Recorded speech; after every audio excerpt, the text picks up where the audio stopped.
Le rêve américain peut être bientôt au prix de votre vie privée.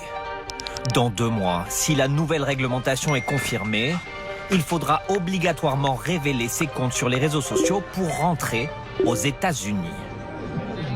Pas du goût de ce passager en partance pour l'Amérique. Ce qu'on a fait sur les réseaux sociaux ou pas, ça ne regarde que nous. Donc je trouve pas que ça apporte quelque chose par rapport à toutes les informations qu'on met déjà. Et... Avec les années, on ne sait pas ce qu'on aurait pu mettre dans les réseaux qui d'un coup pourraient vous bloquer pour une raison ou pour une autre. C'est sûr que la prochaine fois, oui, ça pourrait franchement me faire douter sur mon voyage aux États-Unis. Pour les Français restant moins de 90 jours, un simple formulaire, un ESTA suffit. Jusque-là, ils n'étaient pas obligés de fournir leur compte de réseaux sociaux et c'est ça qui pourrait changer. En revanche, tous ceux qui ont besoin d'un visa longue durée devaient déjà rendre leurs réseaux sociaux publics. C'est le cas à la prestigieuse université de Georgetown de cet étudiant français.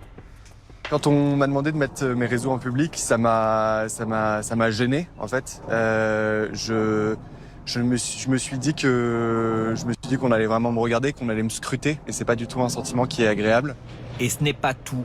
Il faudrait aussi révéler tous ses propres numéros de téléphone et adresses électroniques sur plusieurs années, ainsi que les noms, dates de naissance, lieu de résidence des parents, enfants et même frères et sœurs.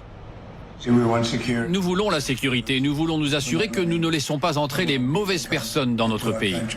Problème, cela risque de freiner un tourisme déjà en berne. Moins 6% d'arrivées aux États-Unis cette année. C'est sûr qu'il y aura des gens qui vont hésiter à fournir leurs informations de médias sociaux au gouvernement américain. Cette décision intervient à quelques mois de la Coupe du monde de football. La compétition doit attirer aux États-Unis des supporters du monde entier.